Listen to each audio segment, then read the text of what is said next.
Nigeria is the biggest and most populous black nation on the face of the earth. 1 out of every 4 black persons is a Nigerian. And there are black people all over the world who look up to Nigeria, and they believe that Nigeria, once Nigeria has made it, once Nigeria has got everything going, the story of the black man will change. But in Nigeria, that is not the situation. It appears the bells are tolling for Nigeria. Will it be or will it not be? This is The Other Side. My name is Rumande Shawulu.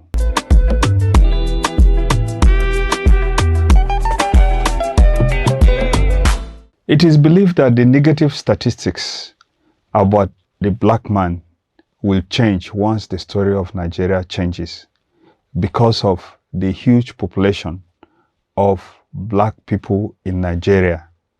And of course, if you look around the world, there is hardly any place that you go that you don't see black people and that you don't see Nigerians among them. And Nigeria, of course, in the past made sure that Africa was the centerpiece of its foreign policy. And Nigeria evidently took Africa so seriously that it was regarded as one of the countries on the frontline states fighting against apartheid when the fight against the apartheid regime in South Africa or in Southern Africa became very serious. Nigeria as well played a great role in stabilizing the situation in Liberia and Sierra Leone. The military government in Nigeria then, even though Nigeria had no democracy, sent thousands of troops to stabilize war-torn Liberia and Sierra Leone, to the extent that the world started wondering why Nigeria that did not have democracy was exporting democracy to those West African countries. And if you look around the world, you will see that Nigerian football players are all over the world and looked up to by other Africans. There was a time that I met a South African who had just landed in Lagos. I think we were on the same flight with him. And he was so excited to be in Nigeria. He saw the wide roads. He saw the power that the Nigerian had, which to him were missing in South Africa that was just coming out of the apartheid regime. If you look around, you also see that Nigeria's Nollywood is highly respected around the world. It is the 3rd biggest movie industry next to Bollywood and the Nollywood in the United States of America. And Nigerian music is sung all over the world. Recently, we had the music Buga Buga being sung by and danced to by even heads of state and people around the world. And the oil fields in Nigeria are still running. Nigeria still produces oil. And we do now know that Nigeria has large deposits of solid minerals, lithium, gold, some even say uranium, and some rare earth minerals that the whole world is looking for. So there is every reason for Nigerians to be happy, for people to be happy that Nigeria is strong and that things are going on well for Nigeria, because it is believed a change in the story of Nigeria will change the fate of the black man around the world. But this does not appear to be the case within Nigeria. Nigerians are not happy with Nigeria. As a matter of fact, right from the immediate post-independent era, the immediate political leaders that took over the reins of affairs from the colonial authorities expressed misgivings and doubts about the viability of the new nation state called Nigeria. Not long after independence, Nigeria went into a convulsive civil war that resulted in the deaths of between 1 to 3 million people. And up to date, the tribe and the religion in Nigeria appears to be more important to the average Nigerian than even the Nigerian identity. As a matter of fact, not just among the populace, among even the leaders of Nigeria, the story is told about the Nigerian military head of state who went to an OAU meeting and decided to vote for a non-Nigerian against a Nigerian who was looking for a political position in the OAU.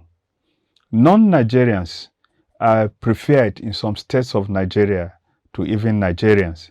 There are some states in Nigeria, at least in the past, where it was preferable for those state governments to bring in Indian teachers or Filipino teachers to teach in their schools or work in their civil service rather than bring Nigeria from the southern part of the country, because they were more comfortable with those non-foreigners than with Nigerians that are not from where they come from. At the national level up to date, you often hear members of the National Assembly, before they speak, refer to themselves on the basis of their ethnic identity. And we do know today that there's a rise in secession agitations in Nigeria. We have the IPOB that wants to create the Biafra that surrendered in the first civil war. We have the Yoruba nation. We have today, we are hearing about Hausa and Fulani. In the past, it was what we call Hausa Fulani. Today, we now know that there's a difference between Hausa and Fulani. Boko Haram, ISWAP, for instance, that operate in the northern part of the country, especially in the northeast and parts of the northwest of Nigeria, have not hidden their campaign to create an Islamic caliphate in Nigeria. Where are these agitations happening the way they are happening? The fact of the matter is that in Nigeria, the rule of law is absent. Equality before the law does not appear to exist. Equity does not appear to be present in Nigeria's political system.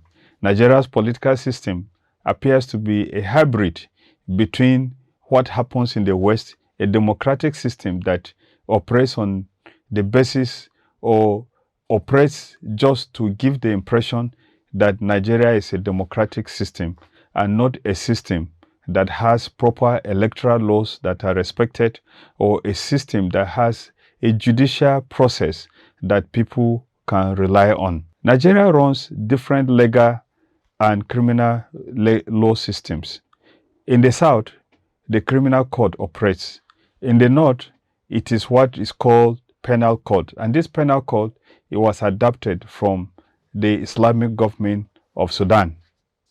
Now, Muslims in 12 states have their Sharia law that they operate. In the last fasting season by the Muslims around the world, 4 states led by the Bauchi state government decided to close all schools, including schools that are run by non-Muslims, including schools that are run by churches, effectively forcing the Christians and non-Muslims in those states to participate in the 30-day Muslim fasting. If you go around the country, go to any section of the country, you hear people complain about other groups. You hear Southerners complaining about the North. You hear Northerners complaining about the South.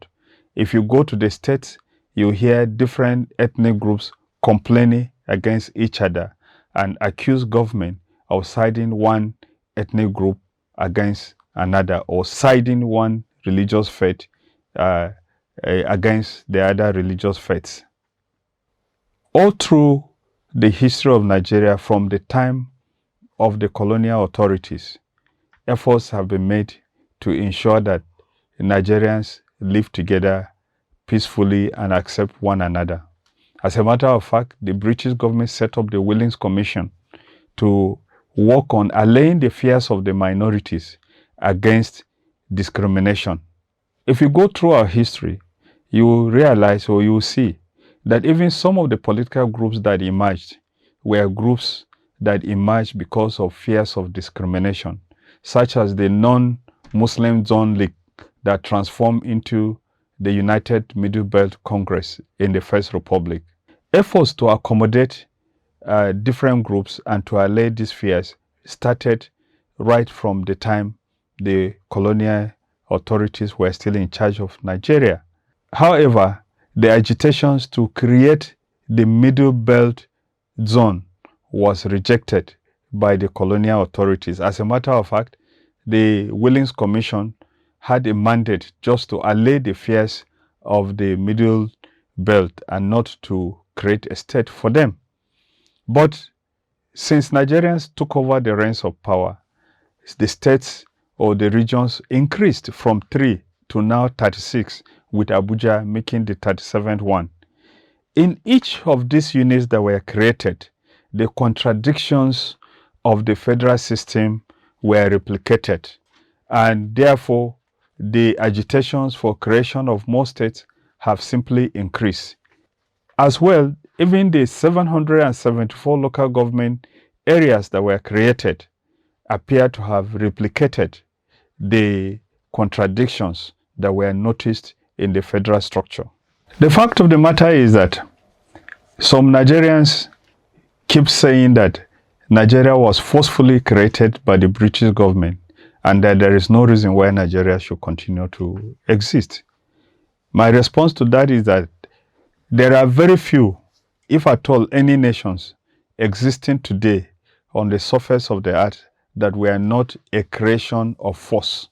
Almost every country that exists, or most countries that do exist, were a creation of force. Even the ones that today we look at them as if they are homogeneous. They did not start with that. They were a creation of force. The difference, in my opinion, is the decision of the ruling elites who take decisions about how countries should be governed and what should happen within each jurisdiction. Nigerian elites need to quickly make up their minds about Nigeria as its weakness and fragility, with the attendant increase in ungoverned spaces, could attract international terror groups who may have global or international agenda and may just use Nigeria as a staging or a training place to enable them do what is in their mind. There is the fear of the unknown. What will happen if a split occurs with countries that emerge from a split Nigeria be able to sustain themselves economically? Yes, there is no section of this country that does not have economic viability potentials. Even the places that are said to be arid in Nigeria are actually fertile lands that some other countries look forward to having. And there are places that have under them different types of mineral resources that if the leadership of those entities that may emerge choose to, they can turn them to become places like Dubai or places which will become the envy of other places. Should the split not be orderly, what will happen? That is another fear that people have. Maybe if a split comes, it may come with some bloodshed. But of course, not all splits that have happened come with bloodshed. If the political elites, right from the period of the first post-independence era, say that 1914 was a mistake, and up to date, over 60 years after, 64 years after, people are still saying that 1914 is a mistake, why do we then keep insisting that we'll keep the mistake that we all, from all parts of the country, believe that it is? Or is it just brinksmanship to say that 1914 is a mistake while actually fighting for one's ethnic or religious identity to be perpetually in charge of the political authority of Nigeria? History has shown that not every split that takes place is violent or results in more problems. Several countries have split in the last 50 years, and there are so many of them that are living in peace and are more prosperous than they were when they were bigger. Let's take a look at some of those countries that have split in the last 50 years. We have Czechoslovakia, which split into two Czech Republic and Slovakia. We have the Soviet Union, or the Union of Soviet Republics, which now has 15 different countries. We have the Netherlands, which also split. We've had violent splits that took place in Yugoslavia, in Sudan, and we have in Ethiopia too.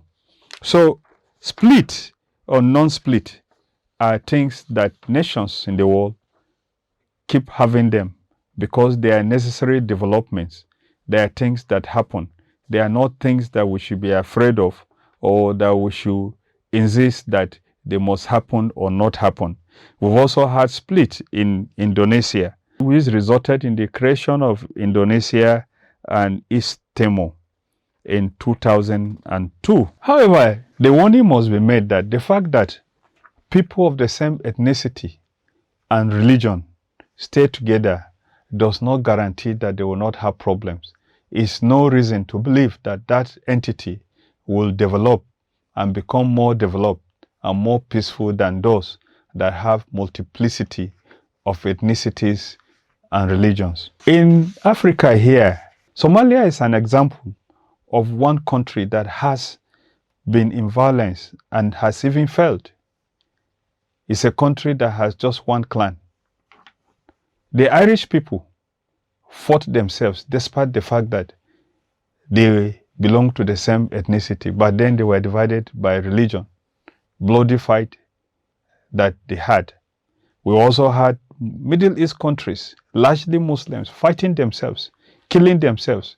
And some of the worst atrocities in human history in the last 50 years or so have occurred among Muslims and between Muslims in the Middle East. So the fact that you belong to one religion or one ethnicity is no guarantee that you will not have challenges or problems. The key to having peace and development in a country is what has given the world today the peace that we've had, the longest period of peace that the world has had, namely the rule of law, the rule of freedom, freedom of people to practice their religion, freedom of people to do what they want to do, freedom to allow people and ensure that their ethnicity or religion is not used for or against them. And that is why, if you look around the world, look at the statistics that we have, the countries that are more peaceful today are countries that have freedom, where the law is no respecter of persons, where even the head of state, like President Trump, could be taken to court by an attorney general of one state. It's a country where, like in the case of Israel, the prime minister, while still serving as prime minister, is facing the court for allegations of corruption. A country like the United Kingdom, where Boris Johnson, the prime minister, was brought down because he was holding a party when he had told the people that because of COVID, they could not hold parties in their homes. He had to lose his seat.